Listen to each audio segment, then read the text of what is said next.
Welcome back to the AM report. So for the first time since 1994, Finance Minister Enoch Godongwana's budget speech has been postponed and will now take place on the 12th of March. Now, reports suggest that the delay stems from disagreements within the Government of National Unity over a proposed 2% increase in VAT, which would raise the rate to 17%. But just how significant is this postponement? To unpack this, I am joined by the chief economist at Pan-African Investment and Research Services, Dr Iraj Abedian. Dr. Abedian, a good morning to you. You know, one of the big questions, I think, since we've been talking about this budget postponement is how the international community is looking at this moment and what it certainly says about how we're viewed as a country around how we handle our fiscus. Yeah, and good morning, Naledi, and good morning to our viewers. Not only the international financial or investment community or business community more broadly, as well as local business community, importantly, because it demonstrates a whole lot of layered, or if you like, multi-layered growing pains of on the one hand, coalition government.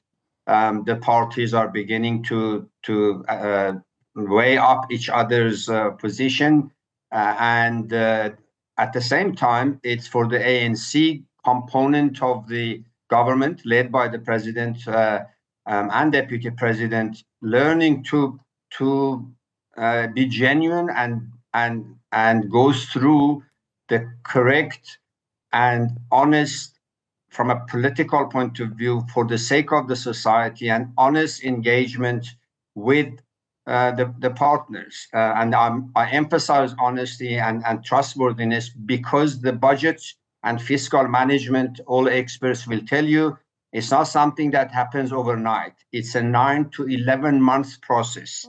None of the political parties, of course, the other parties are new in the cabinet. This is their first experience in national budgetary engagement. Some of them, they've had experiences at the provincial or local government level, but at the national level, it's a completely different ballgame. Having said that, the ANC component cannot claim that they don't know this. They do know that it's a 9 to 11 month process. You cannot do it at the last minute. You actually will mess it up if you push it to 2 months or 3 months process. So this indicates a number of fault lines that our GNU or our government of coalition has to urgently deal with. One, from a budget management point of view, they cannot play games. You cannot do either filibustering, as Americans would call it, or sleight of hand, forcing the coalition partners to accept something. They will not. And you can only play that type of a smart game once. And I think that President Ramaphosa has played already that card when he was putting the cabinet together. Here on, what the parties need is honesty. They need to be focused on how to serve, how allocate resources to the society. So that's one issue that requires unpacking. The second one is about budget and macroeconomic management. So far, over the past 15 years especially, the culture of our government has been, when you are short of money, don't make tough decisions. Either increase taxes, as Gigaba did back in 2012, I think it was, or if that can't fly because of election or any other reason, go and borrow. And when you do that, 10 years later, your debt builds up and you run out of that option. So what are the options left on the table? From a macroeconomic point of view, and that is responsible governance as opposed to playing short-term politics. Responsible governance knows they've got three options. One is borrowing, one is increasing taxes, and one is in growing the economy, or if you like, expand the base of the tax.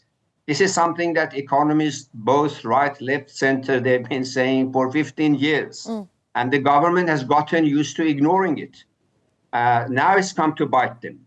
Now they cannot borrow more because the tax has reached the borrowing or the cost of public debt as you know, has reached more than 21% of every rand that government earns.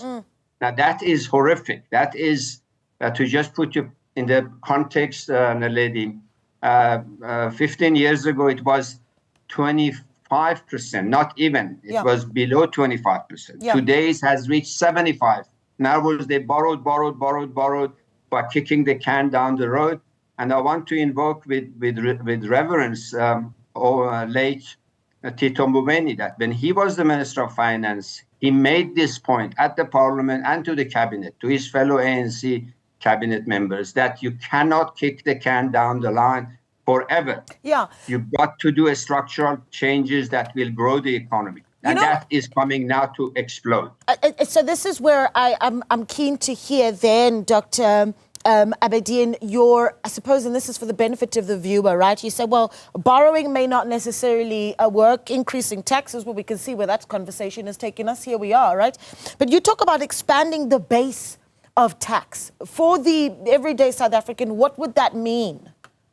That would mean making some urgent policy reform to unblock the obstacles to economic growth. Again, I'll go back to what National Treasury under Tito Mboweni latent Tito Mboweni had put to the Cabinet, that the Cabinet rejected it and did not deal with it. At that time, and we're now going more than 10 years, Naledi. 10 years ago, the government knew. The National Treasury had produced the document, and it's available to say that if you want to grow the economy, you need to unblock port facilities, you need to unblock rail facilities, you need to unblock energy facilities, you unblock water facilities, you unblock the management of urban cities and urban infrastructure, and. Now, the government has ignored all of this. Instead, what they did, instead of sorting out Transnet, they kept throwing money at it. Instead of sorting out SAA or Port Authority or Rail Authority or water infrastructure, they kept throwing money at it. So the public debt went up, the obstacles got bigger and bigger. Our growth stalled. As you know, over the past 15 years, our growth has been going down. At the moment is below 1%. It is an absolute tragedy.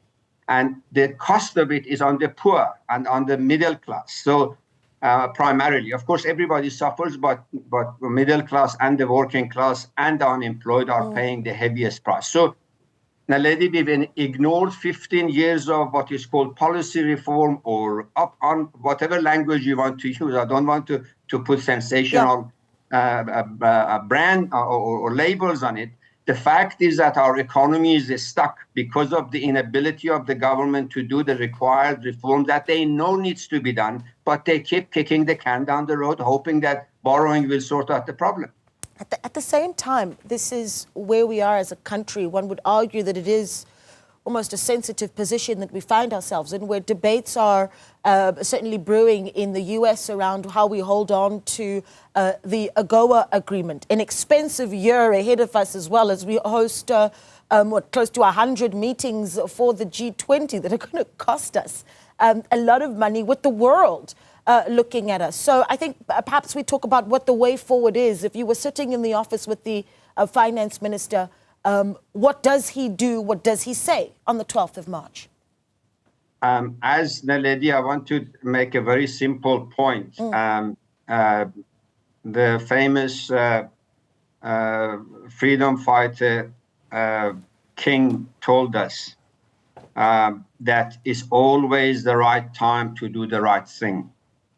This fact that this year is G20, next year will be AGOA, the year after will be something else, these are poor excuses. These are absolutely lame excuses, with respect, that we can't do the right thing because we have guests coming G20. Well, you knew it 5 years ago. You knew it 10 years ago, that if you don't do the right thing, the economy will be stuck. So I do not buy this idea that just because G20 is meeting here, now we should stop unblocking growth and creating jobs and creating growth and creating better and expanded base for government tax collection next year, the year after, the year after. So I think we mustn't mislead ourselves and put head in the sand thinking that these are good, acceptable excuses. One year there was COVID. Next year will be something else. This year is Trump. And we're facing a different, massive, as you mentioned, Naledi, we're facing a massive global headwind in the form of not just President Trump,